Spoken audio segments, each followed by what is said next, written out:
good evening, good morning, good night, you lovelies. It is the one, the only Cappy D Barra, and we are here to get to some wrestling. All right. AEW's Dynamite for December 24th, 2025, and AEW's Collision. All right, special Christmas edition for December 25th, ho ho ho, 2025. These were two shows I didn't catch. Very upset about that. We're going to be talking about this very quickly, very shortly. I assumed that I would have enough time to catch these shows. I was wrong.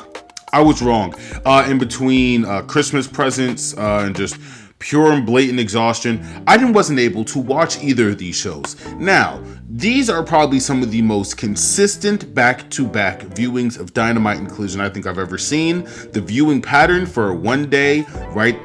For one day one show, a next day another show. That's a very simple, and I will say, all credit to Tony Khan, a very digestible viewing pattern, a very digestible schedule for this wrestling promotion. It was just too much shit going on. And I wasn't able to catch it. And honestly, I wouldn't be surprised if this these collisions and these Dynamites are in the 400 next week.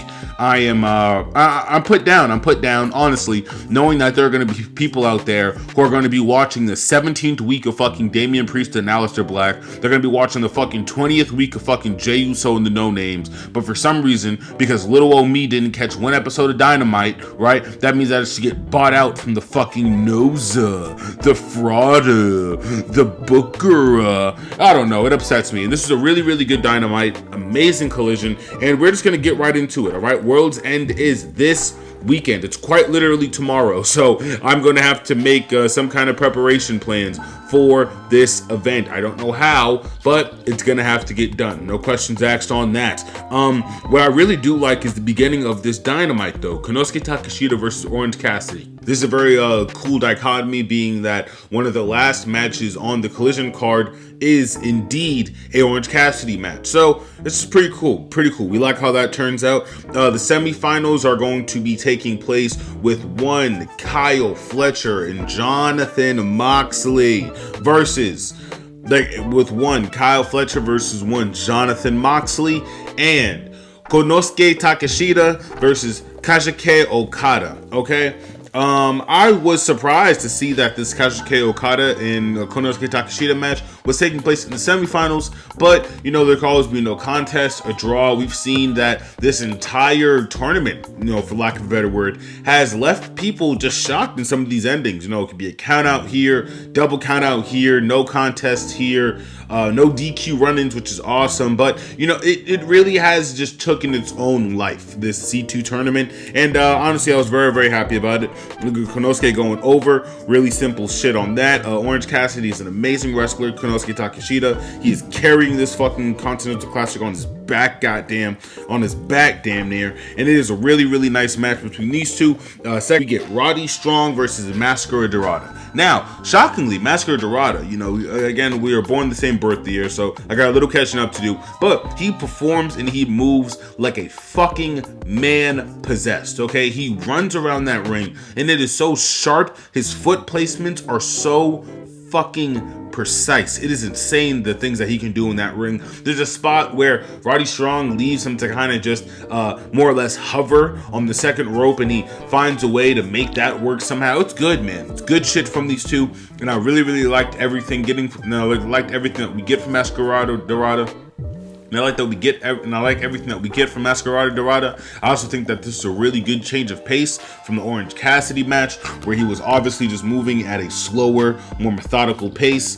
That's not the case here. Not the case here at all. And man, what a great fucking match this was. I really also like Roddy Strong, or Roderick Strong, I guess, not knowing exactly where he is on a conglomeration thing. Mark Briscoe was quoted to say that these are two conglomeration adjacent warriors. And I popped pretty hard for that, I'm not gonna lie. But Mascara Dorada goes over. I would like to see maybe intercontinental fight run for Roderick Strong, or maybe even Kyle O'Reilly, but it seems like those things are just in the near future, right? So we're going to keep our eyes on that. This Chris Statlander program with Jamie Hayter, it has me wondering, it has me thinking some things. When I close my eyes and sometimes I hear Chris Statlander talk, I hear Maxine Dupree. Don't know if that's a good thing. Don't know if that's a great thing. I think some of the production on some of these on some of these ladies promos could be maybe a little bit more cutthroat, maybe have a little bit more edge, a little bit more fury. It does seem like they are going out there, and for lack of a better word, kind of just reading off the teleprompter. Now, there are amazing fucking acts like a Marina Shafir, like a Toni Storm, like an Athena, honestly on her better nights like a Mercedes, right? But it does seem like Chris is still trying to get her groove, for lack of a better word, on what her essence is on the mic. But again, she is a fucking phenomenal wrestler, and she has had more than enough title defenses with that belt to qualify as an actual fighting champion. I'm looking at you, Mr. Libations. I was overall pleased with the ideas, but I wasn't too pleased with the execution, and I think that's more of a personal thing than a wrestling thing. But we're going to be moving on, okay, and right to our next match. All right, MJF versus Dustin Waller. Dustin Waller is an up-and-coming local act. He didn't get a theme song, he got the jobber entrance, but he sold like a fucking champ, and he left a really big chop on MJF's chest. And honestly, bro, big shout out to Dustin Waller for that. I mean, again, he only got so many minutes, but he made it count. This match is no more than about maybe 3 minutes. But again, Dustin Waller, he leaves a massive fucking chop on MJF. And poor Bryan Danielson, man. Bryan Danielson, man, he makes a comment that was really reminiscent of like Michael Cole and Bryan Danielson in like the 2010s, 2012s, where Michael Cole and the entire, honestly, comms team for the Fed, they tried to bury Daniel Bryanson, right? Because I guess the entire idea is, he's strong. No, he's young. Not he's young. He's small, he's scrawny, he isn't on fucking roids, right? Or noticeable roids. So, there's no reason to kind of build him up as this massive, potential guy, right? Like they would have John Cena, like they would have Brock Lesnar, Bobby Lashley even, right? But Bryan Danielson, he goes out there. Tony Schiavone and Bryan Danielson, they go, yeah, we don't know if Swerve Strickland and Samoa Joe are going to take this so seriously, this little old win. And then Daniel Bryanson is like, yeah, I don't know if Swerve Strickland and Hangman Adam Page are going to be impressed with with defeating Dustin Waller. I was like, Jesus Christ, this fucking shitting on this guy. But Bryan does save it, being like, even though we don't know the potential of this young man, because I think in the moment he sensed like, Jesus Christ, I'm literally becoming Michael Cole. And this could possibly be the next fucking Bryan Danielson, right? But again, big shout out to Dustin Waller, and this does lead into a fairly interesting four-way segment, right, between Hangman Adam Page, whose house is it? Swerve Strickland's house. Samoa Joe and MJF. Yeah. Now, interestingly enough, right, a lot of people aren't really big fans of the whole Hangman promo. They weren't really big fans of the Swerve promo either. And I really do think that this just comes from a place of creativity, right?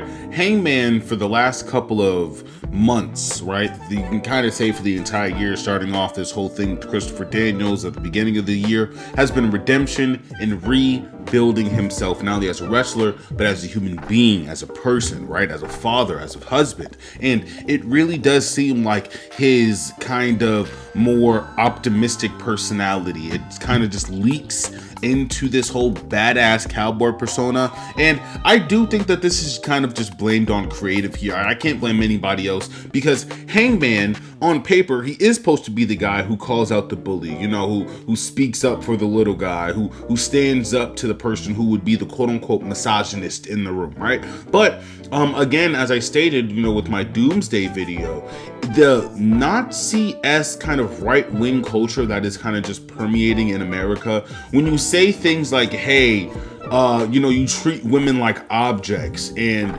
you put down others for the sake of your own enrichment, right?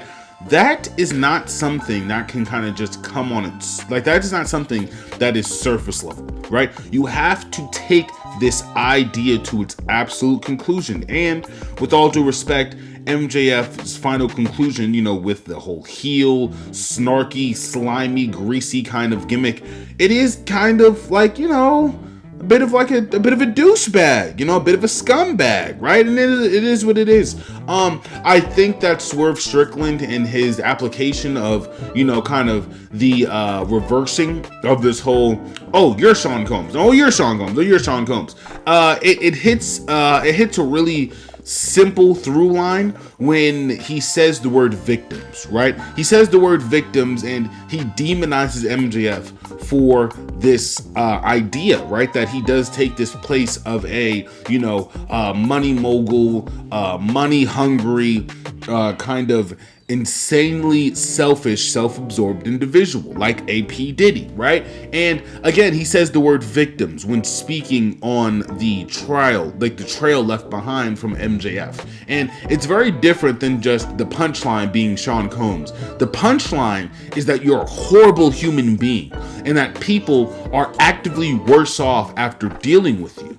And, not for nothing with my own kind of understanding of what the IWC takes these Diddy jokes to be. I'm not going to say that was probably the best part of the night, but it was fairly cohesive and fairly understandable in the schematics of kayfabe. So that's my little diatribe on that. With all that being said, Swerve Strickland definitely has the worst promo here. And again, it's not a bad promo, but when you put that against Hangman Adam Page, who is just a natural orator, when you put that against MJF with this fucking New York background as his crowd, they chant fucking Happy Hanukkah for him, all right? They chanted fucking Feliz Navidad for fucking Masquerade Dorado. This is a beautiful crowd, right? So it is really hard to fuck up, and it's really hard to have a bad kind of interaction, honestly, with this entire... It was fairly recent, like it was fairly decent, all the promos on the show, but as I stated, Hangman Adam Page, natural orator, MJF, he has a hometown advantage. Samoa Joe, he has this fucking killer line. He's like, now hit one of those little catchphrases you guys do and make the people happy.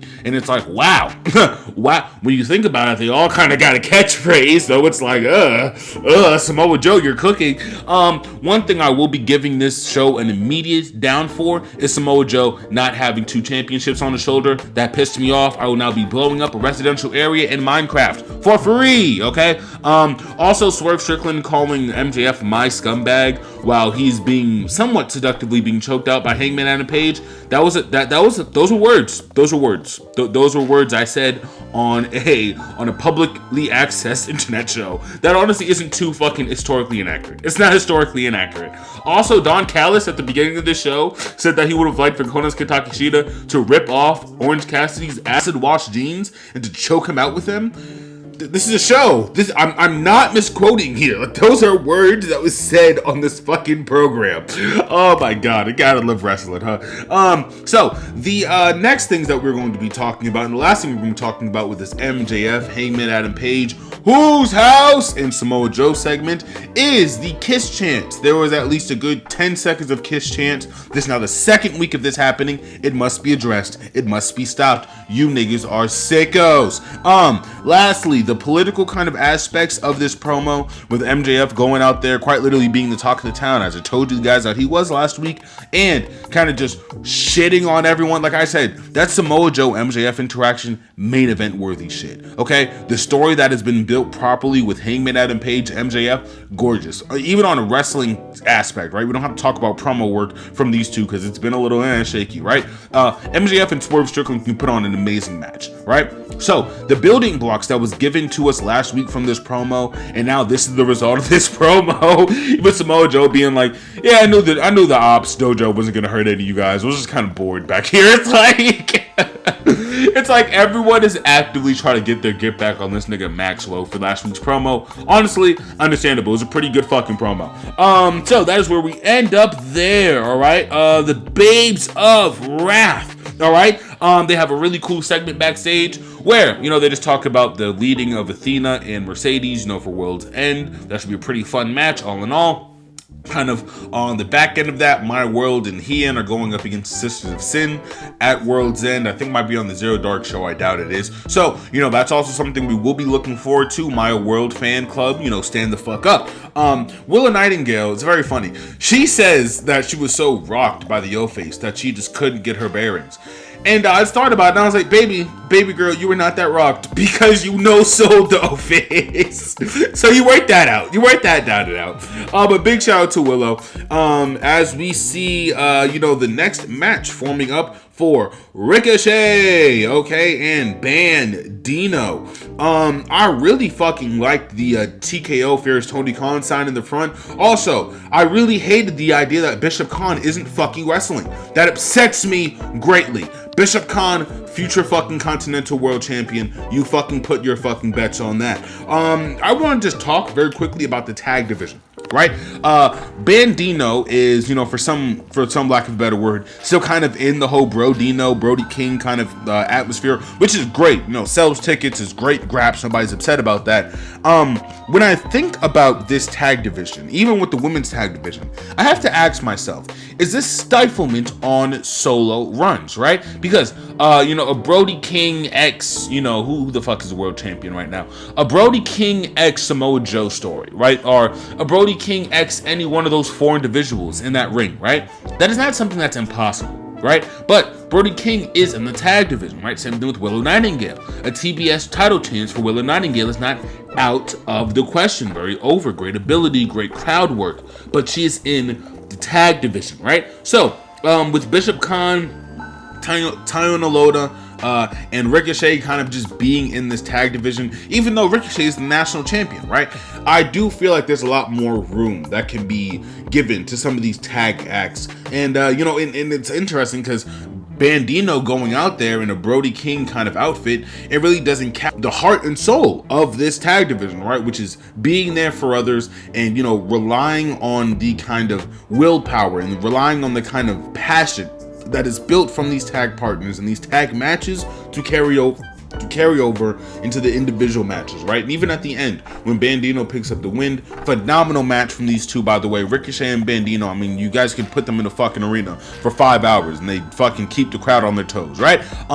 Even at the end of this match, when the Admirals, right, when they're getting the jump on when they're getting the jump on Bandino, Brody King, he comes to the ring, right? And he, he crowns him with the Dynamite fucking ring, meaning that Bandino will be getting a chance at a world title shot, for, Maximum Carnage. It's good stuff. This is good stuff. And I really do say all this to say that I think that these are two acts that perfectly materialize everything I want from tag wrestlers, right? When they're solo, they're the best, hottest thing in the world because they're fucking teammates in their corner, all right? And when they're running the ropes with their boys, they're the most unstoppable fucking dynamic you could think about, right? That, ladies and gentlemen, is tag wrestling at its fucking pinnacle. Round of applause for my nigga Bandino.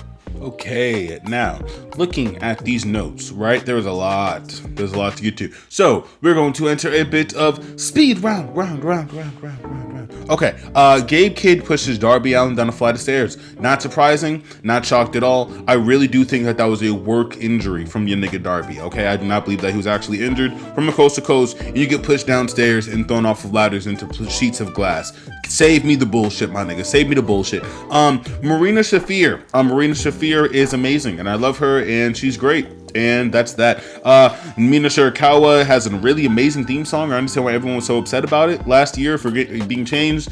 This ends in a pretty easy match, for Marina Shafir versus Mina Shirakawa to try to keep up. This match ends in a pretty simple mother's milk. Really nice grappling and smart wrestling. Really smart wrestling. The idea is that Marina Shafir needs her knees, or I think it's her back or her legs or something. So if you take out the knees or the back or the legs, she can't do that fancy little choke out role that she does. Long story short, though, she's been in the gym with the one and only Jonathan Moxley, and she basically got the win in like under fucking 9 minutes. Pretty simple. After Toni Storm, she tries to march down to the ring. She gets KO'd. It's just entertaining. It's funny shit for the Christmas season. I don't know what you want me to tell you. Marina Shafir also, she is cut like a fucking diamond. I would not want to get in a fucking arm wrestling competition with that woman. Can I get a hell yeah? She leaves the crowd flipping them off. Again, just nice heel work from this. I would have liked to see Mina Shirakawa maybe go a little bit of the distance, maybe get a championship sometime soon, but already got Willow as a champion, so let me not get greedy with my wrestling agendas. I really also appreciate the feat of strength from one Marina Shafir. She's fucking phenomenally strong, and again, a arm wrestling competition would be my demise. I also liked how the Succession Star or Secession, whatever the fucking show that is, that's like a ripoff of Dallas or whatever, right? He didn't get any pop. Not surprised by that. There was plentiful of your church. Sorry, being that these guys were in the Hammerstein Ballroom, New York, stand the fuck up, Big BX in the building. There was a lot of your chants. I was really happy by that. Renee is a Death Riders fangirl to the death of her, right? Just like the simple reporting of how these matches go. She'll be like, and they're trying their best, and a lot of people say that they don't got it, but I really do think that they have it. And it's like, okay, like obviously you're the queen of the Death Riders, okay, rightfully so. Shout out to Big Renee. But I really do like this Jack Perry and Pac match. Man, this is a really, really nice match. This is an airtight match. Also, like, it's a smooth 17 minutes. Pac goes out there and he displays why he is one of the hardest hitters in the fucking Death Riders. Again, somebody made a great point that he put at least another person's amount of weight on him and he can still soar through the air like a god. It's such amazing fucking work that we get from Pac. Jack Perry also, his smile can do no wrongs to anyone, right? I'm kind of shocked that every time he goes out there, he isn't like smiling from like ear to ear, like all 32 teeth, because he is extremely over, and that theme song is very, very, very fucking over. But great match from these two. The first 5 or 6 minutes were like had some amazing freestyle wrestling. But it's a really simple and effective story, right? There's a heel, there's a face. Jack Perry's the little guy, Pac is the big guy. Big guy. And this does lead to Pac picking up the win. I liked it though. It was a fruit roll-up W, which I think is the only fruit roll-up on this entire card. So not too pissy about that. I would have loved to seen Pac hit a big old motherfucking black arrow to finalize Dynamite though, because right after this Dynamite, we are marching straight into Collision, okay, December 25th, 2025, all right? I had a really good time with the Dynamite, and again, I wish I was around to catch it, but it is what it is, all right? Fun fact, the 24th is actually my parents' birthday, so I was a little bit too preoccupied with the festivities, okay? Collision, December 25th, 2025. It started off with a very interesting match, pickup of where the fuck we just left off with Jack Perry and Kyle Fletcher. With Jack Perry and Kyle Fletcher opening up our Collision.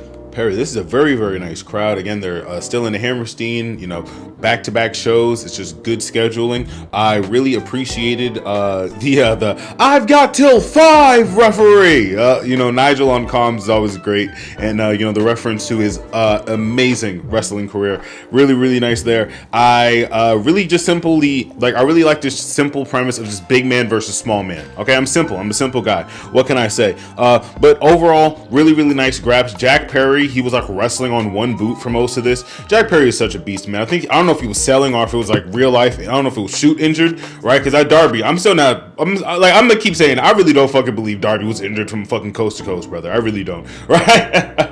Oh, my neck, brother. I'm sorry. Okay, no, but yes, Mr. Real Glass, okay, is a fucking phenomenal wrestler. But we do get the porno star. He does end up going over. Who's surprised by that? Nobody, right? Nobody. Right, next on the card, all right, we have Roderick Strong, all right, versus the Dictator, all right, Claudio Castagnoli. I like the idea of Roddy kind of having to progressively, as the match goes along, having to get like more mischievous and kind of more underhanded to kind of fit this whole Death Riders scheme. I like it, even how he picks up the victory, a bare knee strike. It's good shit on his behalf. I loved this match. Again, Roderick Strong, probably one of my top 10 underrated wrestlers of the year, maybe fucking of all time. And again, Claudio Castagnoli, just great talent all around from him. I don't think he gets the spinoff. This is a pretty short match as far as the matches go, but again, very fun match. Keeps this night moving along. Am I right? We could talk about there being a 6-way tie really quick in the Continental Classic for the Gold Division. Why? Just why? Don't know what that's going to be about. Maybe they're doing Elimination Chamber, huh? Maybe a 6-man Iron Man match. All right, who knows? Who knows what that's going to be? It's fine though. We get the Kinetic Knight, all right, Mr. Kevin himself versus the Bastard, all right, Pac, all right. The presentation for Pac for this year, as this year is wrapping up, we're gonna do something for this year wrapping up. Pinky promise on that one. It's just been phenomenal, all right. He has had a great year coming back from his injury, kind of similar to Eddie Kingston. It's just been a great showing of resilience from him. Kevin Knight, as I said earlier, amazing way to push the pace. I mean, he just has complete control of this match for at least, good, I'd say like 40% of this match he has complete control of, and it is fucking a phenomenal shit from him. I really like the perseverance from him as well. I believe he ends up losing this match, but again, good match. It was a good match all around. Easy 4.5 stars. Actually, no, my apologies. No, he actually doesn't lose. It's a draw. Yes, my apologies. Actually, this match comes to a draw, which is, it's fitting. For the competitors in the ring. I expected nothing less of these two. Pac, however you want to pronounce it, all right, and Kevin Knight put on an absolute fucking classic night, and I'm looking forward to more matchups from these two, all right, 100%. Next, we're going to be talking about Gabe Kidd, all right. I spent 2 years in a fucking dojo, bruv. All right, he's going up against Darby Allin at World's End. World's End, again, tomorrow. It's like, the way we're building some of these matches, Mr. Khan, insane. It's fine, though. Darby gets thrown down a flight of stairs. We've already addressed that, but I'm looking forward to it. Should be fun, right? Gabe Kidd is not a terrible wrestler, but I definitely want to know what the story here really is, aside from, Darby Allin trying to quote-unquote kayfabe kill Gabe Kidd. We know that he was in Japan wrestling, I've been sober for 3 fucking years. 2 years, I've been fucking sober. Good for you though, Gabe Kidd. We celebrate sobriety on this channel. All right.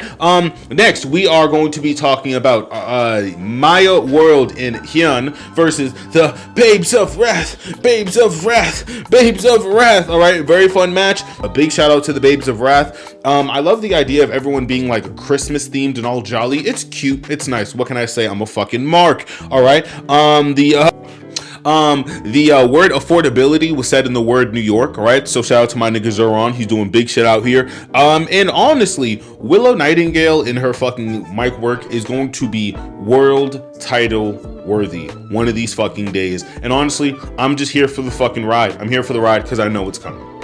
All right, next on the card, all right, we will be talking about Orange Cassidy, freshly squeezed, the one and only, okay, versus Jonathan Moxley, okay. He was once the father of the Shield, now he was the father of the Death Riders. All right, it is very fun to see these two line up across from each other. They had an amazing intercontinental match. Maybe I want to say 2 years ago, maybe a good 2 years ago. It wasn't last year, but really good shit from these two. Moxley, he does end up going over, but the pace that fucking Orange Cassidy goes, man, it's like he knows his enemy is not to be trifled with, right? He's not to be fucking played around with. It's not a joke. This isn't a game. He takes this very seriously, all right? This isn't Pockets McGee, all right? This is freshly fucking squeezed OC, and it is amazing, bro. And honestly, Orange Cassidy is so fucking high on my list. Again, character work is like 50% of wrestling, and this nigga, bro, like he's got it down. He's got this shit down, bro. He's got this shit down.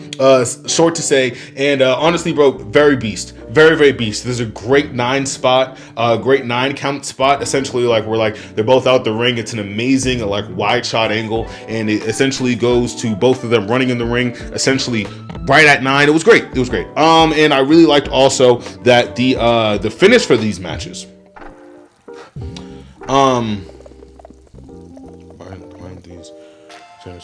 Oh, yes. I really liked that, but my only little gripe was the finish of this match, right? So Orange Cassidy, right? Freshly squeezed, right? He has a finisher called the Orange Punch, as many of you know. With this finisher, it's kind of like a Superman punch, but again, Superman punch wasn't originated from Roman Reigns, etc. That's a whole diatribe we're not going to go on.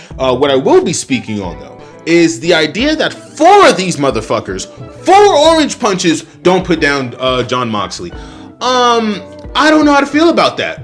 I don't, because it's funny. It's funny. Somebody kind of went like semi-viral on Twitter for saying like, hey, I seen Tony Khan and I asked him like, yo, to make Orange Cassidy a champion, and he laughed at me. And it's like, okay, in my mind, I'm like, all right, nigga, that's not funny. I don't know what you're laughing at, Tony. This isn't a joking matter, right? But looking at how he just booked Orange Cassidy, I'm like, okay, so how the fuck was he gonna take down the Death Riders? And 4 of his finishes don't put down Jon Moxley. Oh man, short to say that Orange Cassidy did not go over. I'm sorry. All I can fucking see is like Hogan in the fucking background and be like, oh, what does that kid do? Orange punch. Oh, it's not gonna work for me, brother. Oh, it's not gonna work. I just don't know. I don't know. I don't know what the fuck was going on in the background fucking producing this match. Okay, all right, we're gonna be moving on, man. I'm sorry, that just tickled me. That tickled me briefly. The last match of the night. Okay, Speedball Mike Bailey, all right, versus the Rainmaker Kazuchika Okada. All right. This was a very, very, very fun match, and I really like the idea of Speedball Mike Bailey going out there right after Kevin Knight and trying to just pick up one on the champion. All right, it was very, very fucking entertaining for the most part. Also, I really do believe that Kazuchika Okada is probably one of the top heels, all right, in AEW. Easy, no question, all right. I also like the idea of, the defiance from him and Knight just being, the reason why their tag team has gone so far. And maybe after they fail this Continental Classic, they will be the ones to topple FTR for some title gold. Kevin Knight and Willow Nightingale as champions, not upset about that whatsoever.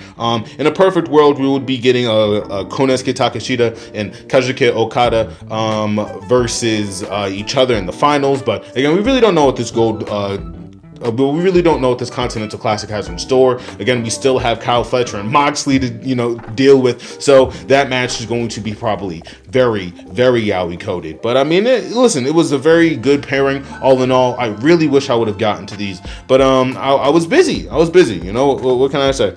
Okay, so to wrap up this year, being that this is going to be one of my final AEW videos before the year is finally over, I will be doing a top AEW stars of the year. I just think it'll be kind of interesting, and I think is the perfect cherry on top of this very, very, very long video. All right, so we're going to be doing, in no specific order, my top 10. No specific order. I'm saying this a third time in case you assholes come in the comics. No specific order. All right, we're going with Bandino, Max Caster. All right, best wrestler alive. What can I say? Athena. I don't care that she's Ring of Honor. She's done AEW pay-per-view. Suck my dick. We're doing Kazuchika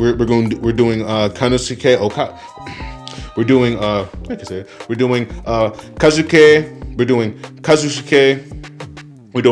Kazuchika Okada. We're also going to be doing, actually, scratch that. Fuck you, Okada. We're actually going to be scratching Kazuchika Okada with the Alpha, all right, Konosuke Takeshita, okay? Then we're going to be doing the Hangman, Adam Page, okay? After that, then we're going to be doing the Hangman, Adam Page. Phenomenal year from him, no fucking explanation needed. Right after that, we're going to be doing Jon Moxley, Mercedes Moné, Marina Shafir, Sky Blue, and my top fucking 10, the ace in my chamber, Willow motherfucking Nightingale. Round of applause for me, round of applause for yourselves. All right, this was the last AEW video for the year, and honestly, it's been a great year for the dub. All right, I'm looking forward to what 2026 has in store. Inshallah, we will see it all together. All right, that's been everything from me, though. It's been a very long video. It's been a very cute editing process, to say the least. So I hope all of you have enjoyed it. All right, and I hope all of you had an amazing holiday season. 2026 is right around the corner. All right, hope all of you stay safe, stay tuned, stay beautiful. Peace.